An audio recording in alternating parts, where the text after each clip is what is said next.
Hello everyone, कैसे हैं आप सब। एक बार पुनः शिव कोचिंग क्लासेस पर स्वागत है। उम्मीद करता हूं आप सब अच्छे होंगे, मस्त होंगे, बेहतर होंगे, आपकी पढ़ाई बेहतर चल रही होगी। क्लास 12 फिजिक्स एनसीईआरटी में एक नया चैप्टर स्टार्ट कर रहा हूं, जिस चैप्टर का नाम बच्चों विद्युत चुंबकीय तरंगे। आज के इस लेक्चर में आप लोग विस्थापन धारा के बारे में सीखेंगे। विस्थापन धारा किसे कहते हैं और विस्थापन धारा के लिए व्यंजक, साथ में हम ये भी बात करेंगे कि विस्थापन धारा की आवश्यकता क्यों पड़ी। लेकिन सबसे पहले आप लोग विस्थापन धारा की परिभाषा देखें, क्योंकि 2 नंबर में कई बार क्वेश्चन पूछा गया है। विस्थापन धारा है क्या? विस्थापन धारा वह धारा है जो समय के साथ विद्युत क्षेत्र में परिवर्तन के कारण उत्पन्न होता है। यानी किसी परिपथ में विद्युत क्षेत्र में परिवर्तन हो, फलस्वरूप इसमें जो धारा बहती है बच्चों, उस धारा को हम विस्थापन धारा कहते हैं। बहुत ही सिंपल तरीके से समझेंगे, लेकिन थोड़ा सा आप लोग समझिएगा विस्थापन धारा की आवश्यकता क्यों हुई, इसके पीछे रीजन क्या है। तो बच्चों आप लोगों को पता होगा एम्पियर का परिपथीय नियम कि कोई एक बंद परिपथ है। परिपथ कैसा होना चाहिए? बंद। तब उस बंद परिपथ के लिए चुंबकीय क्षेत्र का रेखीय समाकलन देखिएगा। इसी आधार पर आप लोगों को थोड़ा सा पुष्टि होगा। चुंबकीय क्षेत्र का रेखीय समाकलन, परिपथ में जितना धारा बहता बच्चों उसका म्यू नॉट गुना होता है। फिर से समझिएगा, ये एम्पियर का परिपथीय नियम है। किसी बंद परिपथ में, कोई बंद परिपथ है, उसके चुंबकीय क्षेत्र का रेखीय समाकलन उस पथ से घिरी हुई जितनी भी धारा है बच्चों उसका म्यू नॉट गुना होता है। और इस एम्पियर के परिपथीय नियम से विद्युत परिपथ से संबंधित निष्कर्ष निकाले जाते हैं। और ये केवल किसके लिए? बंद परिपथ के लिए है। लेकिन आगे चलकर माना गया कि जैसे भाई साहब आपका एक संधारित्र जुड़ा है परिपथ में, संधारित्र जुड़ा है, थोड़ा समझिएगा। अब जब संधारित्र जुड़ा होगा, यहाँ पे मान लीजिए प्लस है और इधर माइनस है। सिर्फ यहाँ पे मैं थोड़ा सा समझाने के लिए छोटा सा डायग्राम बना रहा हूँ। जब संधारित्र जुड़ा होगा तो मान लीजिए यहाँ पर एक बंद पृष्ठ की कल्पना करते हैं, यहाँ भी एक बंद पृष्ठ की कल्पना करते हैं, तो इसके माध्यम से ये लागू होगा क्योंकि इसमें से धारा बह रही है। लेकिन बच्चों यहाँ पे आपका संधारित्र का जो प्लेट है तो एक पे प्लस चार्ज एक पर माइनस चार्ज, लेकिन बीच में धारा तो नहीं रहती है, केवल प्रेरण की क्रिया से आवेश उत्पन्न होता है। तो यहाँ पे जो धारा है जब नहीं रहेगा तो यहाँ पर जो एम्पियर के परिपथीय नियम से इसका मान शून्य हो जाएगा। तो इस तरीके से परिपथ के लिए एम्पियर का परिपथीय नियम लागू नहीं होता, क्योंकि अविरतता का सिद्धांत यही कहता है कि जितना यहाँ पे धारा बह रहा है उतना यहाँ पे होना चाहिए। लेकिन यहाँ पर जब हमने एक छोटा सा अल्प पृष्ठ, बंद पृष्ठ की कल्पना की तो भाई साहब वहाँ पे एम्पियर के परिपथीय नियम से जो दूसरा लूप था वहाँ पे जो है जो रेखीय समाकलन है उसका मान शून्य आ जाता है। और जब इसका मान शून्य हो गया तो इसका मतलब ये पुष्टि हुआ कि भाई साहब एम्पियर के परिपथीय नियम कुछ परिपथ में लागू नहीं होते। उसके लिए भाई साहब विस्थापन धारा की उत्पत्ति हुई। चीजें क्लियर है विस्थापन धारा के बारे में कि विस्थापन धारा क्यों लिया गया, क्यों माना गया? क्योंकि सभी परिपथ के लिए एम्पियर के परिपथीय नियम से निष्कर्ष नहीं निकाला जा सकता। ठीक है, जैसे संधारित्र जुड़ा है बच्चों, यहां पे आप देखेंगे एक संधारित्र जुड़ा है, ये संधारित्र है। 2 प्लेट है, समांतर प्लेट के 2 संधारित्र, कहने का मतलब 2 प्लेट लगा दें संधारित्र कहला जाता है। और इसमें हम चाहें कि एम्पियर के परिपथीय नियम से लागू करके इसका निष्कर्ष निकालें तो नहीं निकाल सकते। इसके लिए हमें विस्थापन धारा लेना ही पड़ेगा, जो कि बच्चों विस्थापन धारा आपका होता है ID = ε0 dφ/dt। तो इस विस्थापन धारा के निष्पत्ति के बारे में बात करेंगे। थोड़ा सा समझिएगा निष्पत्ति कैसे करेंगे कि माना हमारे पास भाई साहब संधारित्र है, यहाँ पर देख सकते हैं संधारित्र में 2 प्लेट होंगे बच्चों, ठीक है, और इनके प्लेटों का क्षेत्रफल A है। अब आपको पता है कि मान लीजिए हमारा ये बैटरी है, सेल है, इसके माध्यम से आवेश बहेगा। जब धारा बहेगी बच्चों तो आवेश प्रवाह होने से एक चुंबकीय क्षेत्र उत्पन्न होता है।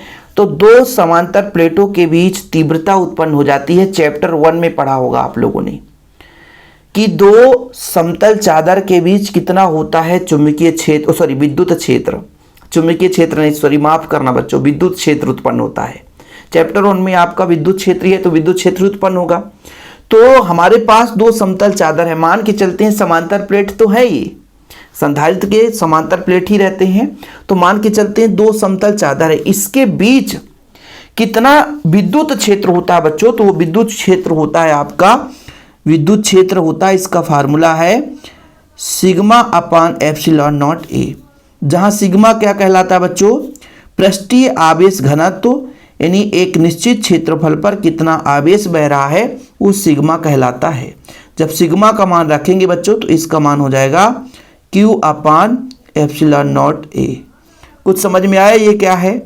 ये है आपके पास बच्चों विद्युत क्षेत्र। चुंबकीय क्षेत्र इसलिए बार बार आता है क्योंकि अभी इसके पहले जो चैप्टर हमने कराया है वो पूरा चुंबकीय क्षेत्र से ही संबंधित था।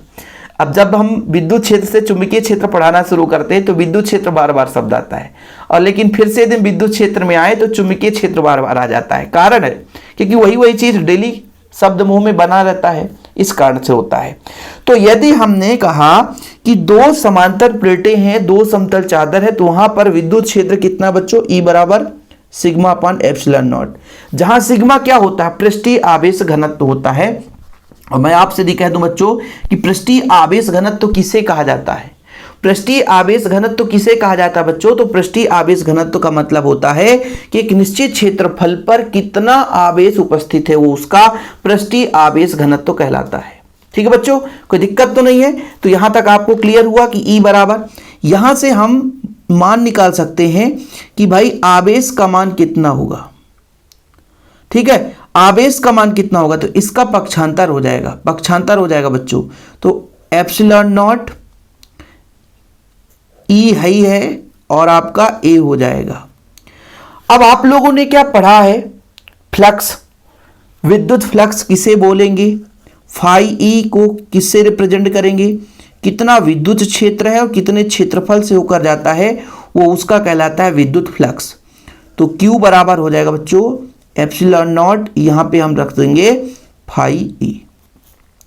ये आवेश का मान है क्योंकि धारा क्या कहलाता है, समय के साथ कितना आवेश प्रवाहित होता है, समय के साथ आवेश प्रवाह की दर को धारा कहते हैं बच्चों। समझ में आया कुछ?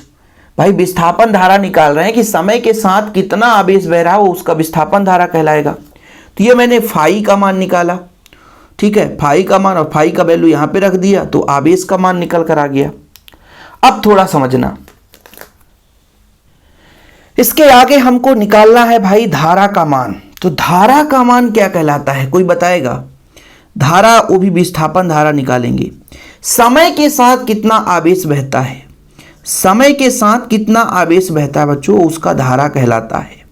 और आवेश का मान, आवेश का मान देखो जरा, आवेश का मान कितना है, epsilon nought phi E। Epsilon nought phi E ये कहलाता है बच्चों समय के साथ धारा का मान। अब भाई Q का वैल्यू हमने पुट कर दिया है, एप्सिलॉन नॉट को बाहर ले आओ और डी फाई E कर दो बटा dt कर दो, और ID है, यही है बच्चों आपका विस्थापन धारा, यही है आपका विस्थापन धारा। बस इतना, थोड़ा सा आपको मेहनत करना है। और मैं छोटे छोटे लेक्चर ही कराता हूं, जिसको नोट्स लेना है तो 96 85 29 91 49 पर कांटेक्ट करें, मात्र 100 रुपये लगता है। ऑल चैप्टर के नोट्स शिव कोचिंग क्लासेस के माध्यम से प्रोवाइड किए जाते हैं। ओके बच्चों, जिन बच्चों को नोट्स लेना है प्रॉपर तैयारी के लिए तो ले सकते हैं। चीजें मैंने कंप्लीट करा दी कि सबसे पहले आपको दो प्लेट है बच्चों, धारा प्रवाहित करेंगे तो विद्युत क्षेत्र दो प्लेट के बीच इतना होगा, ठीक है, सिग्मा अपान एप्सिलॉन नॉट। फिर आप यहाँ पे सिग्मा का मान Q अपान एक निश्चित क्षेत्रफल पर उपस्थित आवेश की मान है बच्चों, है ना। कहने का मतलब आपका ये पृष्ठीय आवेश घनत्व हो गया, वैल्यू पुट कर देंगे तो E का मान आ गया, फिर Q का मान निकाल लिए। फिर बच्चों आप लोगों को पता है कि भाई साहब ID बराबर क्या है, आवेश प्रवाह की दर, यानी समय के साथ कितना धारा बहता है, तो ये आपको निकालना है, मान आ जाएगा। हालांकि एक एक पॉइंट मैंने समझा दिया है, लेकिन फिर भी कोई डाउट हो बच्चों आप लोग बताइएगा। बाकी वीडियो पसंद आए तो प्लीज़ लाइक करके शेयर जरूर करिएगा, ठीक है। चैनल पे पहली बार आए होंगे तो चैनल को सब्सक्राइब कर लेना बच्चों। नोट्स जरूर ले लें क्योंकि आप बोर्ड एग्जाम की तैयारी करें तो नोट्स आपके बहुत हेल्पफुल होगा, यही नोट्स आपको प्रोवाइड किया जाता है। फिलहाल अभी के लिए इतना ही। जय हिंद, वंदे मातरम।